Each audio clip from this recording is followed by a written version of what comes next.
कही रहिगा है तुअर अभिमनवा के कही रहिगा तुहार अभिमनवा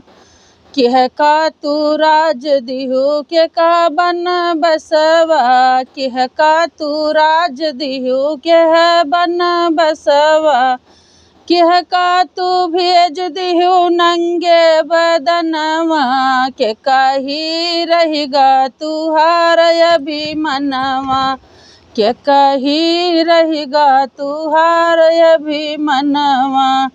भारत का राज दिहु राम बन बसवा भारत का राज दिहु राम बन बसवा लखन का भेज दिहु नंगे चरणवा के कही रहिगा तुहार अभिमनवा के कही रहिगा तुहार अभिमनवा।